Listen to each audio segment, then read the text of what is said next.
Right on, family. Preston's Paradise here. We're back for another video. If you guys like the content, like the videos I've been cranking out, please do me a favor, like the video, subscribe to the channel if you guys aren't subscribed, and let's get into another one today. Basically, this video is just going to be about if I was at the helm of the program, if I'm at Lincoln Riley's seat as the head ball coach out in Los Angeles, who I would start on both sides of the ball. We're going to start with offense. We're going to start with defense. And then after that, we're going to get into who I project to be the statistical leaders in some very important categories this upcoming season. So let's start with the offense. We're going to go from left to right. I like a lot of the two tight end stuff that I saw us do last season, particularly in the bowl game, right? A lot of that stuff was 11, 12 personnel with no running back in the backfield. But I think Wayman Jordan as well as Brian Jackson are going to be very big for this offense in the next coming season. I think we're going to be able to play big boy football in the Big Ten. I think we're going to run the ball a lot more, lean on the run, and I think we're going to do it a lot more effectively and more consistently than we did last season, because I think this coaching staff, primarily Lincoln Riley, the guy running the offense, and, you know, he's got a lot of great minds around him as well. I think they learned a lot playing in the new conference. Dealing with the new officiating, dealing with the, the weather, the travel, the Big Ten experience. It taught this coaching staff as well as a lot of players on this team a lot last year. So I think that's going to be an adjustment that will be made this next season coming up. And I think it's going to allow us to be a lot more successful running the ball and just playing offense in the Big Ten, right? So the two wide receivers I have out here, I think best two wide receivers on their team. I don't think anybody would argue with that. Mekhi Lemon, Jacoby Lane. At the tight end position, right? I cannot ignore the fact that we have a tight end with the dimensions of a Rob Gronkowski on this roster, who I believe probably has more athleticism and more wiggle than Rob Gronkowski had at this stage in his career. When you talk about Walter Matthews, man, 6'6", around 270 pounds. He's got wiggle. He is an ultimate weapon that we need to pull out of the tool shed, man. And he should be the primary receiving tight end, in my personal opinion. At the left tackle position, I got Elijah Page. At the left guard, I have Tobias Raymond. I do not have DJ Wingfield. And this video, I mean, this is even prior to the eligibility situation that's going down. That news came out yesterday. DJ Wingfield hiring an attorney to kind of figure out his eligibility. It hasn't been approved yet for him to be eligible for this upcoming season. But I feel like it's time for a guy like Tobias Raymond to step in there. And I have a lot of confidence in this kid, man. Showed that he could play the game at the Big Ten level. Had some very good stats, some very good snaps against Michigan. Had some very good snaps at the guard position against Rutgers. Really just did his thing out there, man. And I think he has the length, the wingspan, the size, the leverage, and the power that he's developed over these last couple years on campus to really, be effective this upcoming season, man. A lot of these guys came in the same class. They've bonded together, they've worked together, they've practiced together, all the way from the bottom. And when you see a lot of these offensive linemen that become elite towards the end of their collegiate career, those cats are over at LSU, all from Notre Dame. That was one of the top picks in the draft. These guys, they were young pups. They started early, man. They went through bumps and bruises, and they started early. We saw that with Elijah Page. We saw that with Alani Noah. And we seen that with, Toby last year. We saw with Justin T, who I'm going to talk about a little bit as well, right? Like, this is time for these guys to step up, start getting their nose wet, start getting dirty, and get to it, right? So I have Tobias Raymond at the left guard position. I got John Ray Reed at the center position. Very confident about that. I mean, he's a big time center guy. Coming over from Syracuse, did a great job. Played against some really good competition in the ACC last year and won some games and protected a pretty good quarterback over there in McCord. At the right guard, Alani Noah, man. I think this is the year Alani Noah really takes that next step and really, solidifies himself as one of the premier guards in the Big Ten. So very excited to see how he comes out and performs. Have a lot of faith in him and what he's going to do. And at the right tackle, man, Justin Taunu'u, believe that's how you pronounce his name. When I spoke about him in the past, right, I said Justin, just with his athleticism and the things that he could do, that length, really the athleticism, the flexibility and whatnot. I said he's a left tackle, right? He projects as a left tackle, an NFL left tackle, blah, blah, blah. But, you know, in certain situations, you have to adjust, right? And I think this might be a perfect situation. Left tackle or right tackle, little different. You know, you gotta adjust, and you gotta get used to dealing with pressure from a different side of your body, and tweak the technique a little bit. It also kind of depends on what hand your quarterback is throwing with or whatnot. But I have a lot of faith in Justin Taunu, man. He stepped up in that bowl game, did an excellent job, and has the size, has the experience. Super smart kid. I think he's also, a little ahead of his time mentally, and that's why he was able to find so much success when we saw him out there in that bowl game against that SEC top competition. But yeah, man, I would not mind having Justin Taunu at the right tackle position. And you've got some youth, right, on this line. You also have some experience in John Ray Reed. You got some experience in Elijah Page, Alani Noah, that got a lot of snaps last year. I think the way this schedule goes, it gives it time for these guys to gel, right?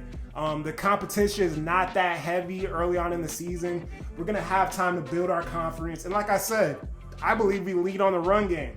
So you're going to see a lot of these cats that are super athletic, super lengthy, pulling, getting ahead, and leading for guys like Wayman Jordan, leading for guys like Brian Jackson, Eli Rogers, whoever's in there in the backfield, protecting, for Mayava when he's got to get out there and scramble and do his thing, right? I think that is what these guys are going to need to gel and feel more confident as you get into some of those tougher games at the end of the schedule. Obviously, I got Jaden Mayava at the quarterback position. And then Lake McCree. I got Lake McCree. This is like an ideal scenario with the two tight end set. You might not have a running back in the backfield, right? But these are just my 11 on offense I would like to see out there. I think Walter would be the receiving guy. Even though he is bigger than Lake, Lake is a hell of a blocker, man. He could put people in the dirt. I think he's probably a better blocker at this point than Walter, even though he is a little lighter, a little smaller. But Lake can do a great job in the pass blocking game and getting things rolling on that front when you talk about a two tight end set. So, hey man, this is a big boy offense that I think Lincoln can play and do a lot of formations with these guys on the field, man. So hopefully, I don't project this to be the starting offense, but if it was me running things, these are the 11 I would go out with. Now we're going to take a look at this defense if it was up to me. Starting up front, defensive tackle at nose tackle, Keyshawn Silver. Defensive tackle, I got Devin Tompkins, man. This guy, 295 pounds, 6'5". Great athleticism at that size, man. I'm expecting a lot from him this next upcoming season. I think he's one of the best kept secrets on the roster. At the defensive end spots, Cameron Fountain, I think is going to go crazy this next upcoming season. Just a natural pass rusher. Had crazy growth throughout the season when he was able to get opportunities last year. And one of the most promising players on the entire roster. He's going to be wearing number 1, so you're not going to be able to miss him. Big number 1 out there on the edge. He's going to be looking like a monster. Braylon Shelby on the right side is going to be big time, man. A lot of people go Anthony Lucas. I'm a Braylon Shelby guy. I think I've seen his improvement in the run game. I've seen his improvement in the pass game, getting to the quarterback, and showed great improvement last season, put on a lot of size, and I think he's going to have a big season. At the linebacker spots, Eric Gentry clearly was probably the best player on the entire team last year before he went out with the concussion, unfortunately, and I think he's going to start this season, coming out the gates hot, just like he did last season. Desmond Stevens, another great secret on this roster, man. A lot of people, if you weren't just watching this team, the ones of us that obviously were watching this team last year know how talented this kid is, and the plays that he was making as a freshman last season, it was pretty remarkable. So I think he's going to have a very promising year.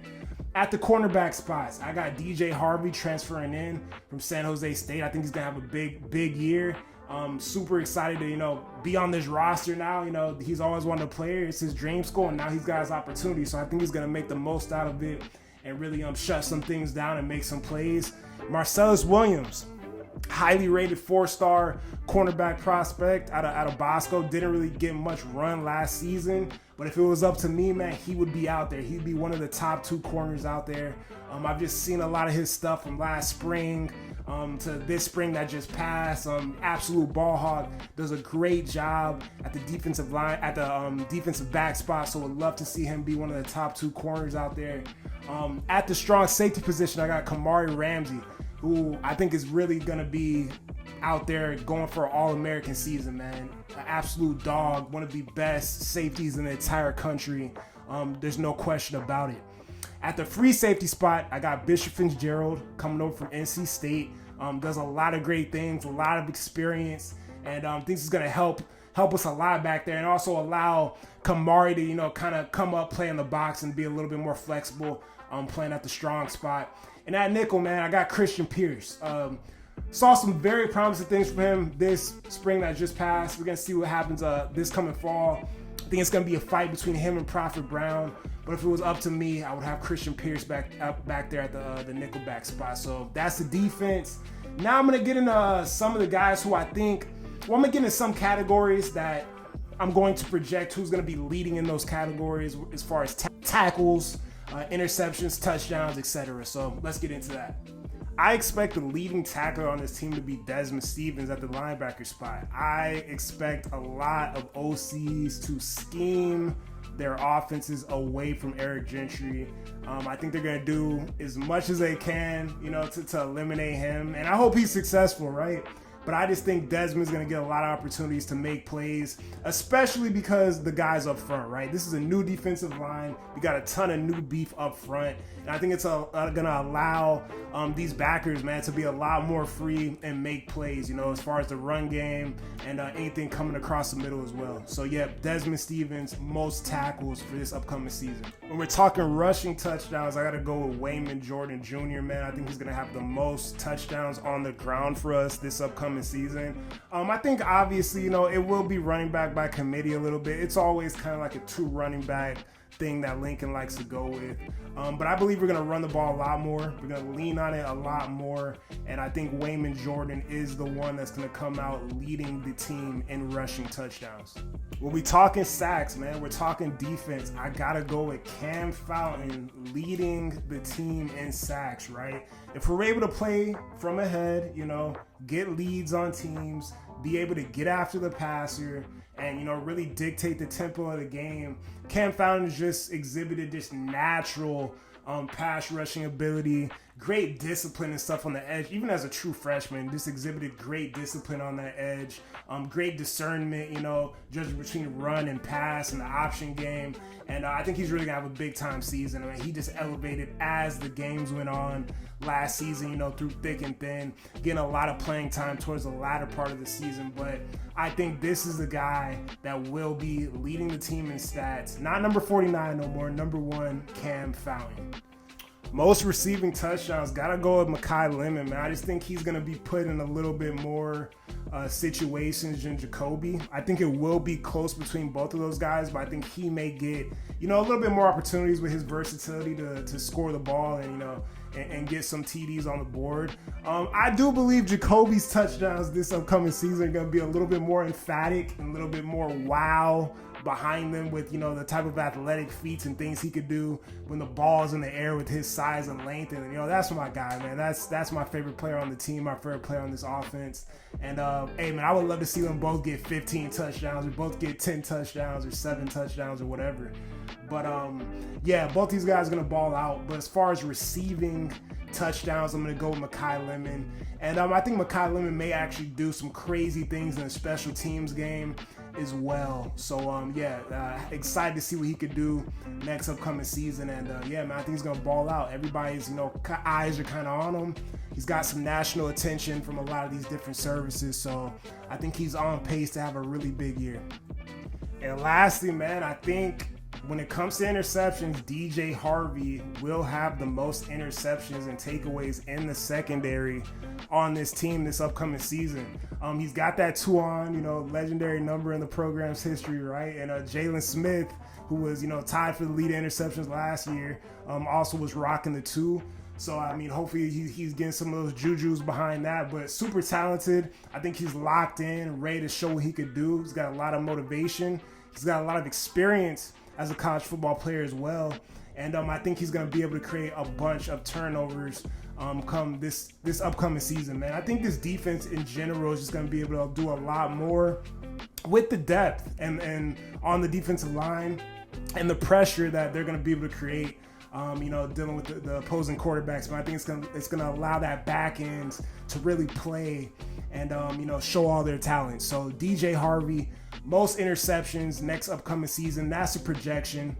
And that's the video, guys. If you guys enjoyed the video, it's just me, talking my stuff, what I would do if I was, the head ball coach at USC. And then, if I was able to step in and, take on that dream job. And just some projections of some of the guys that I think have a lot of talent on this roster, that some of the noise that they're going to make next upcoming season. So appreciate you guys for watching this video, man. Have a great weekend. Fight on, get after it. And thanks so much for watching.